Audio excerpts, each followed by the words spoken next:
Run, ever run, ever run, run, run. Run for your life, the boy carries a gun. When tick, tick, boom.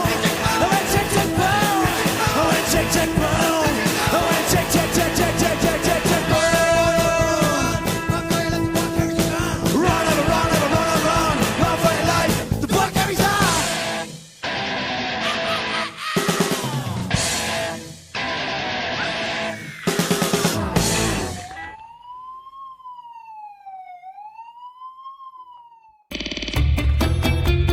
You know there's something odd going on when the Pope is a German but the head of the central bank is an Italian. The old rules are being turned on their head. Germany rules the roost in Europe, but France is delivering the message. Like a pliant concubine hoping not to get shut out of the power bedroom.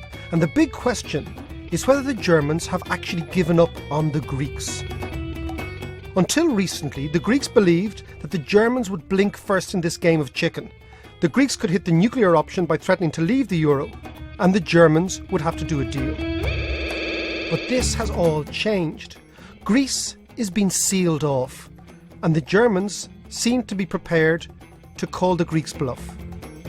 The Greeks have been given an ultimatum: do what Germany wants or sink. So they're looking now at years and years of austerity. But we know that austerity isn't working. Last year the Greek economy shrank by 6%. With no growth, there's no tax. And there's a massive hole in the budget. And worse still, the country can't stand on its own 2 feet. For example, Greece has to borrow 10% of all its income just to cover its imports. And anyone who could have got their money out of Greece has done so already. Over half of young Greeks are out of work. And this can't go on. As the great American economist Herbert Steen once observed, when something can't go on forever, it will stop. But how will this stop? Leaving the euro must be an option for the Greeks even after getting all the second bailout money. Because if they stay in the euro and stick with all these cuts, they are looking down the barrel of years of indentured slavery to foreign creditors. Democracies simply don't work like this. So what are they going to choose?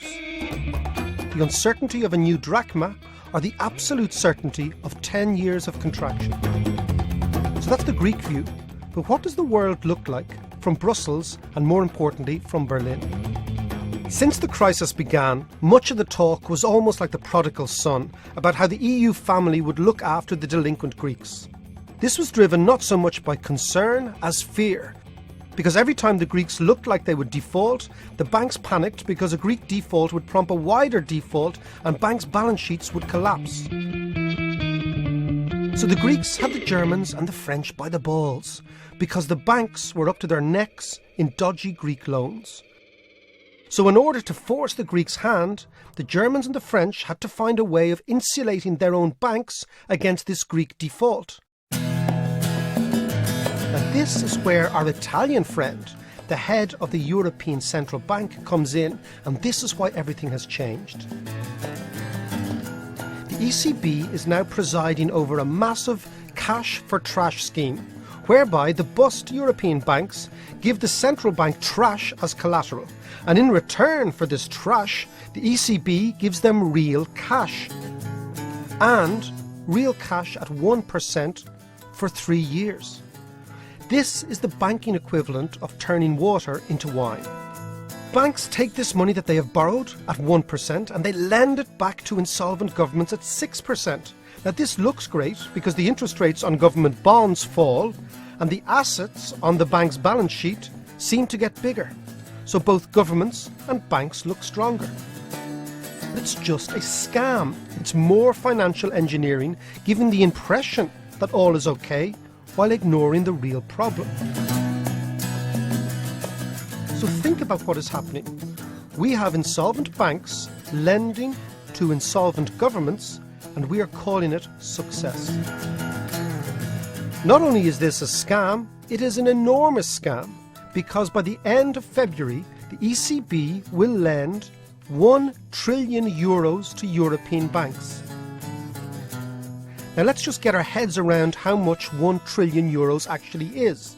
1 trillion is 1 followed by 12 zeros. That is a huge amount of money. If you were to spend 1 million euros a day, it would take you 2,740 years to spend 1 trillion euros. The bus banks borrow this at 1%, they lend it to the government at 6%. The difference, which is 5%, is huge profit for the banks. But who pays it? You do. So the banks that are responsible for the crisis because of their reckless lending are being bailed out by the central bank, and you, the taxpayer, pay the bill. Now, how does that make you feel? So not only are the banks being bailed out, but they will now be used to bash the Greeks into submission. With this 1 trillion of cash sloshing around the banking system, the Germans are reassured that there is enough liquidity to withstand the shock of a Greek exit from the euro. So this forces the Greeks into a corner. Either Greece pays the banks, or it is on its own with a new drachma. But anybody who knows anything about economics understands that the issue is not that Greece will default or might default, it is that it won't be allowed default enough. The country is bust. This is why the Germans have changed their views. And this is now being described in Germany as the X strategy, like the X factor. And the X is the exit of the Greeks from the euro. It's been openly discussed in Germany for the first time ever.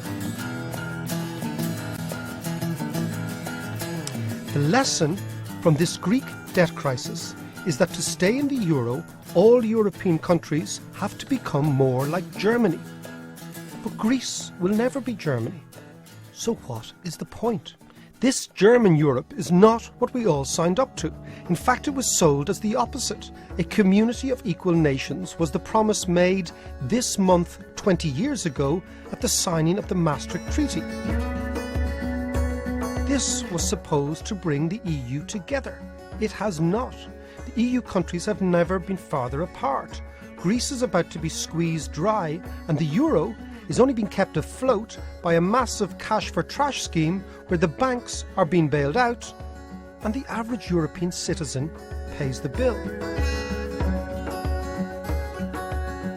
And for financial markets, the people who are benefiting from all this, the massive injection of liquidity will create another bubble in stocks and bonds. The profits will go directly into the pockets of hedge fund managers and the like, and then it will all blow up again, and the average citizen will once again be asked to cough up.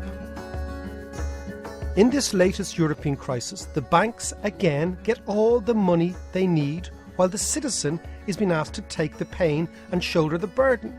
The markets are being inflated with cheap money, creating a bubble, while keeping a gun firmly to the heads of the people of first Greece, then Portugal, then maybe Ireland, and who knows where it's going to stop. And think about it, the banks, when they need money, get every single cent they need, 1 trillion euros. Yet, when the people ask to keep hospitals open and schools open, they're told no, there's no cash around. Don't be fooled that this European debt story is over. It is not. In fact, politically, the interesting bit hasn't even started yet. Run,